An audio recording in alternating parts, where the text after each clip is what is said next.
Al-Quran itu adalah petunjuk bagi manusia dalam semua aspek kehidupan. Ditegaskan oleh Allah Subhanahu wa taala di dalam surah An-Nahl ayat 89, A'udzubillahi minasyaitonir rajim.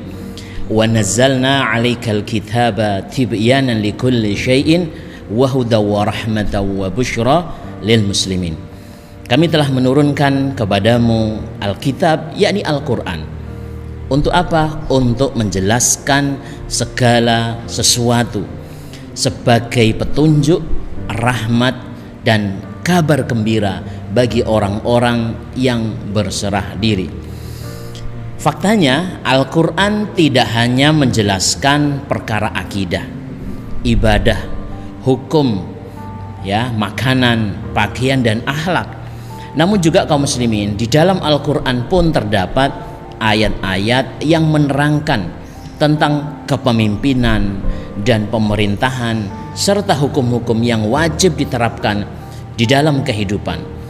Juga tentang jihad, harta rampasan perang, sanksi bagi pencuri, pezina, dan lain sebagainya. Jadi ini adalah lengkap sekali.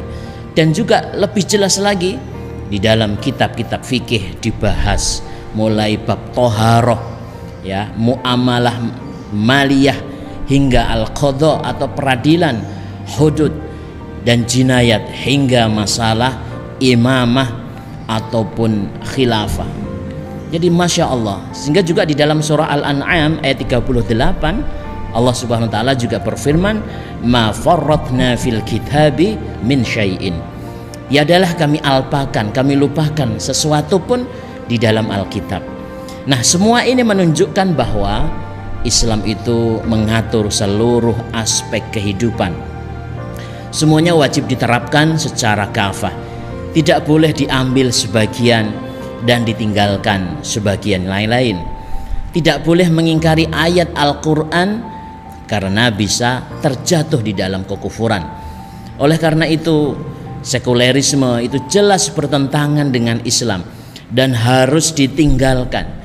Sekularisme adalah paham yang memisahkan agama dari kehidupan. Sehingga di dalam pandangan kaum sekuler, agama boleh ada, namun tidak boleh mengatur kehidupan publik seperti negara, pemerintahan, ekonomi, pendidikan, sosial, budaya, keamanan, dan berbagai kehidupan lainnya. Agama dalam hal ini dibatasi hanya untuk mengatur kehidupan privat, seperti dalam masalah ibadah, moral, dan juga keluarga. Paham sekulerisme inilah yang secara faktual berlangsung di negeri ini mulai rezim Orde Lama hingga sekarang.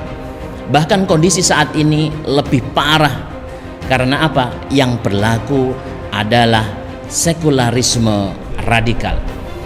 Sekularisme radikal betul-betul mengebiri Al-Quran. Syariah Islam dijauhkan sama sekali dalam pengaturan urusan publik di negeri ini. Sekularisme radikal bukan sekedar memisahkan agama dari kehidupan, namun sudah pada taraf memusuhi agama.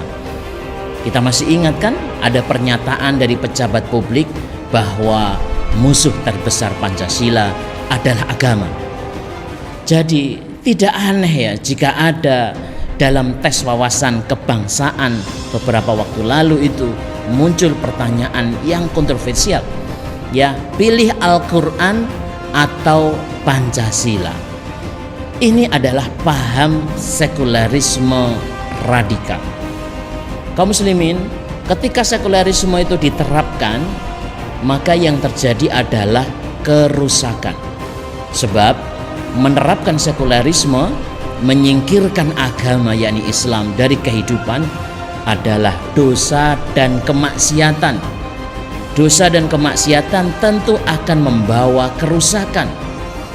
Allah Subhanahu wa taala sudah mengingatkan kita di dalam surah Ar-Rum ayat yang ke-41, A'udzubillahi minasyaitonir rajim. Dhaharal fasadu fil barri wal bahri bima kasabat aydin nasi liyudhiqahum ba'dalladzi 'amilu la'allahum yarji'un. Telah tampak kerusakan di darat dan di laut karena perbuatan tangan manusia, supaya Allah menimpakan kepada mereka sebagian dari akibat perbuatan mereka, agar mereka kembali kepada jalan yang benar. Jadi Allah tampakkan kerusakan di daratan, di lautan itu supaya apa mereka? Supaya memberikan pelajaran, ya, mereka kembali kepada jalan yang benar.